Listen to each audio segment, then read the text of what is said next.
Hey everyone, good evening. How are you?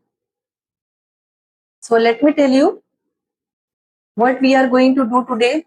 First of all, I'm taking break from literature class just for a day. Why? Because yesterday we have finished Unit 2 Poetry. All the ages we have covered, and also I have created the playlist. So if any of you have missed, or if any of you have joined for the first time, watching my channel for the first time, you can go to the playlist, mention the December poetry, December 2025, something like this, you can check. And there you can see, you can watch the class in detail. Everything is provided there, and also to get the PDF of all those classes, if you like, you can join the Telegram channel. And also here we practice PYQs and MCQs every day, so you can join Telegram channel. The link is in description and bio. So let me tell you, 40 questions we have already done. Most common literary terms, it's extremely helpful. I have already told you in previous video of the part 1 we have already done that what actually the literary terms mean. Not only the terms one thing, but literary terms, there are devices, figure of speech, literary techniques, theories, everything we fall in the literary term that we use in literature to enhance, to define the meaning, concept, everything. This is going to be the part 2, and from 41 we will start. Okay, 100 most common, and if there will be more, I will, if there will be more such literary terms, and the latest one as per the pattern of June 2025, I will bring also. I will bring those also. Okay, so let's start the class. Do subscribe the channel and press the bell icon and stay ahead to get all the informations, updates about the post, and also join the Telegram. But please share to more and more students who are preparing for UGC NET English literature, and literary terms are helpful for all the English literature exams. So let's start the class. Thank you so much for joining. So here the 41 we have alliteration, assonance, consonance, ambiguity we have finished already. So today in medias res we are going to start UGC NET. Majorly the level of these terms you will face in today's class. Alliteration was also part of UGC NET syllabus because in Anglo-Saxon age, the earlier classical literature, there are a lot of extensive use of alliteration we have seen. So in medias res, what does it mean? Starting a story in the middle of events. Something is going on, and in between you have started something, and that will be the medias res. Middle of events, then using flashbacks to explain prior events. It happens in story, novel, drama, the TV serial I'm talking, movies. So this is the example I want to explain you. That's why I use TV and movies and all. So story in the middle of events, everything is going on well, but to remind you something, you use the flashback, chain of the event that relate to the present by remembering the past one. So to prior events, explain prior events, you are going into the flashback, that will be the medias res. So when it happens between the event, it happens middle of the event, middle of the story. So that is what the medias res define. You will see the example, the Odysseus begin after the Trojan War, with Odysseus already on his journey. Okay. Quentin Tarantino's Pulp Fiction starts in the middle of different stories. These are the work and examples by the writer they have used in medias res. So Homer's Iliad is also one of the example that begins during the Trojan War, not at the start. Okay, so these are the examples of medias res. Next, let's move to the next. Next one we have oxymoron, a figure of speech that combines two construct opposite or contradictory words to create a unique meaning or effect. So oxymoron, basically what does it mean? We combine two different things, two opposite word to create a unique meaning, and also that meaning should be effective. What is the purpose of oxymoron? Often used to create irony, humor, highlight a paradoxical truth. Irony, you don't know, you say something, but the meaning is totally opposite. So here the example, deafening silence. Silence is quiet here, but deafening implies extreme loudness. So here deafening and silence both are opposite, both are oxymoron. Both have different meaning. Silence is quiet and deafening is loud. Now you understood now? Bitter and sweet. Bitter is also and sweet is also totally different. So here describe something that is both pleasant and painful at the same time. Living death. Living death that used to express a life that feels empty or without joy. Okay, so this is the meaning of oxymoron. Next, then we have paradox. Then we have paradox. What does it mean? A paradox is a statement that appears self-contradictory but upon reflection reveals a deeper truth. This is a simply a statement that appears self-contradictory. It reflects or reveals a deeper truth. So what is the difference between oxymoron and here paradox? Here should be the paradox.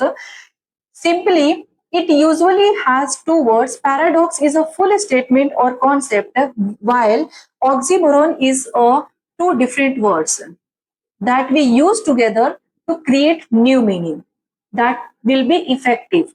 The words that we have seen, oxymoron, you can see here defining silence, bittersweet, and living death. This is the oxymoron. We are combining two different opposite words to create new meaning, both pleasant and joyous. And paradox, it just a statement, it is also self-contradictory, but it reveals the deeper truth of a person. The more you learn, the less you know. This is suggested that deeper knowledge makes you realize the vastness of what you don't know. So it is a truth. It is said that learning has never end. Learning never ends. Keep learning all the time. Over the time, you keep learning, especially the students, the learners. So if you learn, you will know more. But if you know less, that means you don't know anything. Okay? I must be cruel to be kind. Shakespeare's Hamlet, this line is, I must be cruel to be kind. What does it mean here? I must be cruel to kind. What does it signify?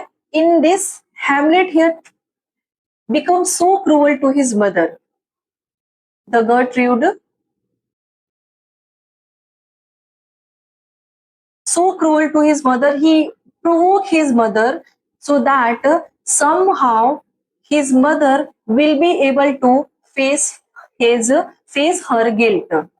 So that is like Hamlet is trying to be so cruel.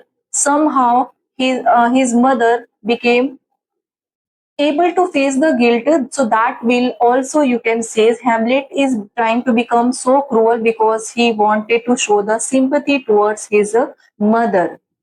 He do not want to be so cruel to be kind. You can simply understand in a school, college, professor, teachers, everybody sometimes became so cruel. Why? They try to teach discipline, manners, everything. Leaders, teachers, they behave cruelly. Why? Because they wanted to be their student to be kind or to be mannerful.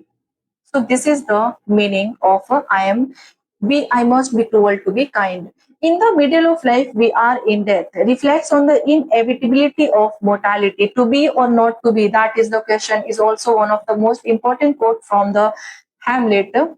We are in the middle of death. What should we do?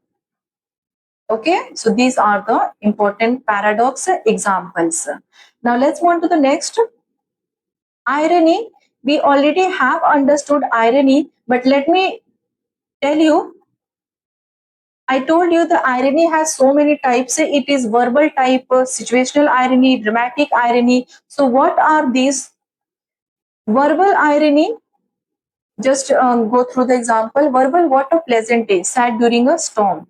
There is a huge storm and you are saying what a pleasant day. So it is a verbal irony. Situational irony, a fire station burns down. This is a situational irony.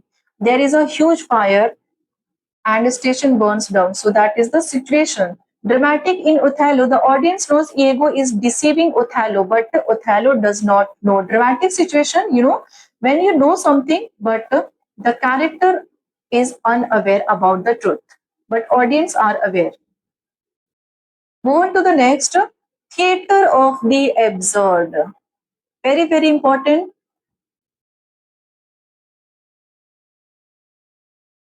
Theater of the absurd. So, a form of drama that emerged in the 1950s and 1960s, rejecting traditional plot structures and logical dialogue, often portraying human existence as meaningless or illogical. Quickly comment your answer. Which is the most popular work that signifies theater of the absurd term? So theater of absurd, absurd means, in Hindi, if you will say, it is betuka, insensible. There is no sense. So absurd here, you can simply understand like this. There is no sense.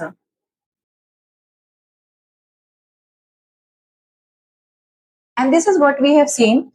The most famous and popular example we have, can you guess? Waiting for Godot, 1952 to 1953. The publication date, originally it was written in French and the title was also different. So a form of drama that has illogical dialogue, often portraying human existence as meaningless or illogical. So the term popularized by Martin Esslin, do remember, in his 1961 book, The Theater of the Absurd. The Theater of the Absurd is a book by Martin Esslin, published in 1961. You have to remember that in this book, he has popularized the term theater of the absurd that was inspired by existentialist ideas of Albert Camus and Jean-Paul Sartre. Very, very important, everybody. Jean-Paul Sartre. The idea was originally inspired from Jean-Paul Sartre and Albert Camus. So absurd theater do not have their the key features you have to remember to solve the questions, because one two questions you will definitely get. No conventional story or plot you will find in the absurd drama, absurd work. Characters engage in repetitive or nonsensical dialogue. There will be no sense. The dialogue will be illogical. Whatever they are saying, whoever they are addressing, that will be totally illogical. Settings are often bleak or minimal. They are standing anywhere. They are saying anything. Themes of you will find in the theater of absurd majorly existentialism, alienation, and absurdity. And the key playwrights that who have popularized after Martin Esslin, here we have Samuel Beckett, Waiting for Godot, 1953. Here, two men we have Vladimir and what is the other name? Estragon. Vladimir and Estragon, the two men who keep waiting endlessly for someone who never arrives. And who is someone? Godot. And Godot is something here described as hope. Do remember? It is a P by Q. Godo means they are, it was after World War First, Second. World War Second situation described. The writers were majorly writing so many things that people have no feeling to live. They have no meaning of life. They are searching for meaningful life. So this is how the story defines here. And Godo, not God, but hope. So you can say that God, but here the thing that I have studied, it signifies hope. They want to find hope, expectations, desire that somebody will come and ask them to leave. They will give to them, they will give the meaning to their life, add the meaning to their life. That's why the people keep waiting. And there we have, remember the Lucky and Pozo. Very, very important. Everything you will get, one liner quote, characters, everything. Then we have Eugene Ionesco, the bald soprano, very, very important. Soprano, 1950, Rhinoceros, 1959. These two works, the dialogue becomes meaningless and repetitive. Harold Pinter has also used the dumb waiter, 1960, that has suspense and ambiguity that dominates the work audience. Then we have The Maids by Jean Genet, 1947. The Birthday Party, again by Harold Pinter, 1958. And Rosen, Cranes and Guildenstern Are Dead by Tom Stoppard, 1966. Okay. So all these plots, all these works have somehow based on existentialism theme, and existentialism alienation simply defines absurd. Then we have epic theater. Epic theatre, a theatrical movement developed mainly by Bertolt Brecht in the early 20th century. Epic theatre, very important, everybody, designed to provoke rational thought rather than emotional identification. What does it mean here? Designed, the epic theatre term designed to provoke rational thought between the character, among the character or the people, rather than being an emotional identification. What are the key features of epic theater? So, key features: epic theater breaks the fourth wall by directly addressing the audience, uses song, play cards, and projections to comment on the action. It Epic theater purpose is to make the audience think critically instead of being emotional about the social issues, not just get lost in the story. You have seen the movie, you have watched the movie, and you are coming out of the theater and you are saying it was good. And next day you forgot what is the story all about.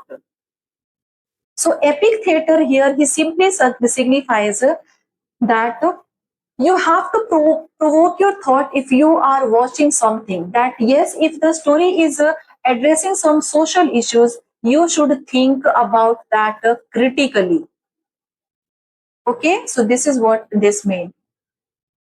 The work that you will find here, Bertolt Brecht, Mother Courage and Her Children, the work 1941, that criticizes war and capitalism. So here you will find the epic theater concept. Bertolt Brecht's another work, The Good Person of Szechwan, very important work, all these two, 1943, that questions morality in a capitalist world. So you need to be think critically. If you are using the concept epic theater now, you need to think critically. If you are watching something, you are reading something, and you have to provoke your thought to think critically. Okay. Another term we have here, naturalism. Naturalism, the name suggests here, a style of drama that attempts to depict life exactly as it is. Say that I am fully natural, I have not done anything. So natural, the thing is as it is mentioned, without idealization or dramatic conventions. Strongly influenced by scientific ideas, especially Darwinism. You remember I have told you, realistic setting and everyday speech, key features. Characters are shaped by environment, heredity, and social conditions.